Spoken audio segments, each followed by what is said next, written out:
empty and soul. You've heard it before, all is what I know. Never years ago, I was young and low, still good for the void. We don't need to pass our lives for tomorrow. Never see the end of the night from sorrow. What do we do to love? What do we do to love? What do we do to love? When everything's said and done. What do we do to love? What do we do to love? What do we do to love? When everything's said and done. Okay, no, you aren't losing your mind. That was quick for a reason.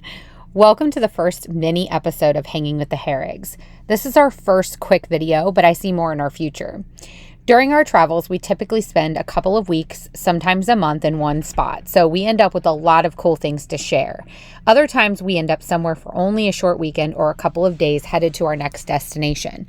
When that happens, we're going to create these quick short videos. In our first mini episode, we head back to Vegas for a short weekend. Vegas was a halfway point for us coming from Acton, California, heading to Kanab, Utah. When we left California, we knew June in Vegas meant hot, but we had no idea what kind of hot was in store for us. It was almost 100 in Acton, and Vegas was calling for 117. Leaving Acton is mostly desert and mountains. We were lucky enough on our way to see a NASA airplane that made Easton's day. We also saw lots of random things on this drive, like a giant cupcake. We did all that while we watched the thermostat in the truck go up well above 100 degrees.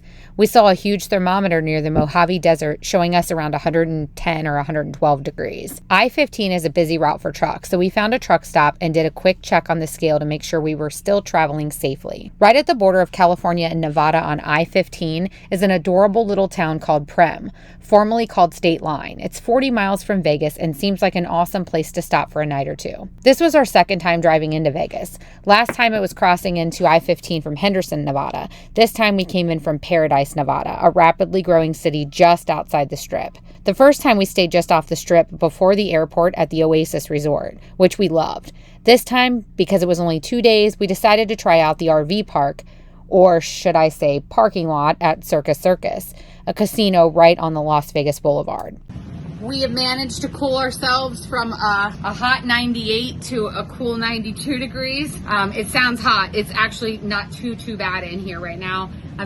We've got two air conditions, so I've got this one actually open to fan out instead of just circulate. That way we can at least get this area cool. We got another air up here. I don't have any big catastrophes. And for people who have not traveled in 2 months almost, I think we did pretty well. So I'm gonna feed the cat. Easton and Dave are outside in the truck, keeping it cool. Get it cool enough in here, and then we're gonna run and get some food while it continues to cool up, because I can't sleep in here until it's about at least 70. What was insane was that it was almost midnight and it was still hovering around 110 degrees.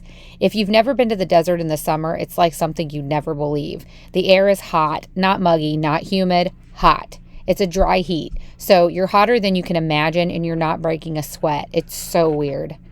We didn't stay out long. We just got some food, stayed cool inside, played a few games. When we were done, we came back to the rig and went to bed. We noticed pretty quickly that our ACs were going to struggle to keep up with the heat. So we did the only thing you can do when it's 120 degrees. You go to the pool. Imagine this, 100 plus degrees, a cool, refreshing pool, heaven, right? Then you get out of the pool and you think you get so hot so fast you'll jump right back in. Wrong. The wind's blowing so hard, enough to warrant a high fire warning. So when you get out, you're cold. It's mind-blowing. That evening, we went down to the beginning of the Strip to visit the airport and to grab some dinner. This is a pretty good spot. See the tail? American Airlines. We ended up at Lazy Dog Restaurant and Bar, and as per usual, Vegas food did not disappoint. We would highly recommend this place in Vegas and plan to go back next time we're there. We topped the night off with a little gambling. I'd play and Dave watched Easton, and then he'd play and I would watch him. Yeah, watch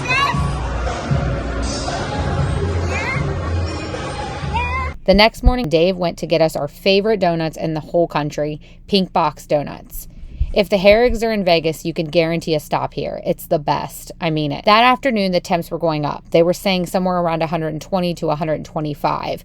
Not real feel, actual temperatures. So we made a last-minute decision to leave that day instead of the next morning to get to Kanab, Utah, which was about a 3 to 4 hour drive with us and our big rig. Check out our next episode when we experience the state of Utah and all it has to offer, including a trip to Zion National Park, Coral Pink Sand Dunes State Park, and some caves. Thanks for watching this quick episode of Hanging with the Herrig. Please subscribe, like this video. You can also follow us on Instagram. Thank you.